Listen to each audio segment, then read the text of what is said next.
अस्सलाम वालेकुम दोस्तों, मैं हूं मोहम्मद हसन रादी और आप देख रहे हैं लैबस्कोप स्टूडियो।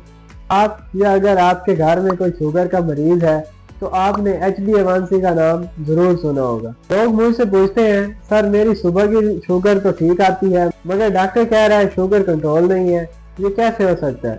तो आज के लेक्चर में हम समझेंगे ये टेस्ट क्या है, इसकी रिपोर्ट कैसे पढ़ते हैं और ये क्यों ज़रूरी है।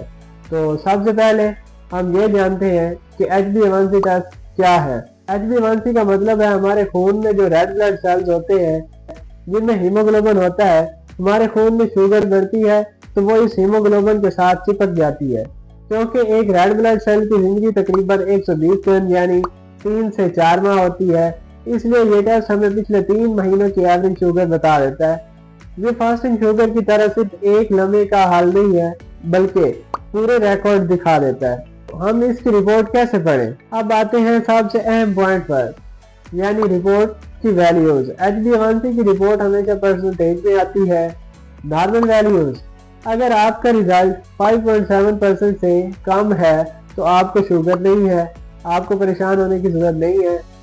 प्री डायबिटिक, अगर रिजल्ट 5.7% से 6.4% के दरमियान आता है तो ये बॉर्डर लाइन कंसीडर की जाती है। इस दौरान आपको एहतियात की जरूरत है। डायबिटिक, अगर ये 6.5% या इससे ज्यादा है तो इसका मतलब है कि आपको शुगर यानी डायबिटीज हो चुकी है।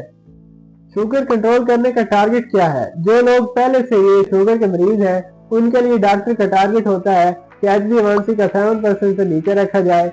अगर आपका HbA1c लेवल 8% या 9% से ऊपर जा रहा है तो इसका मतलब है कि आपका पुराना रिकॉर्ड खराब है और आपको अपनी दवाई या डाइट तब्दील करने की जरूरत है। इस टेस्ट का फायदा क्या है? टेस्ट का सबसे बड़ा फायदा ये है कि आपको भूखा यानी फास्टिंग रहने की जरूरत नहीं है। आप दिन में किसी भी वक्त खाना खाने के बाद भी ये टेस्ट करवा सकते हैं। दूसरा बड़ा फायदा ये है कि मरीज डॉक्टर से झूठ नहीं बोल सकता क्योंकि ये टेस्ट पिछले 3 महीनों की असलियत बता देता है। अगर आप चाहते हैं कि आपका दिल, गुर्दे और आंखें शुगर के नुकसान से बची रहे तो साल में कम से कम 2 बार ये HbA1c लाजमी करवाएं। उम्मीद है आज की वीडियो आपको पसंद आई होगी। आपको रिपोर्ट समझने में कोई मुश्किल आ रही है तो आप नीचे कमेंट बॉक्स में अपना कमेंट कर दें, मैं आपको इंशाल्लाह जवाब दूंगा। मिलते हैं अगली वीडियो में। अगर आपने अभी तक हमारे चैनल सब्सक्राइब नहीं किया तो सब्सक्राइब कर लें। थैंक यू, अल्लाह हाफिज़।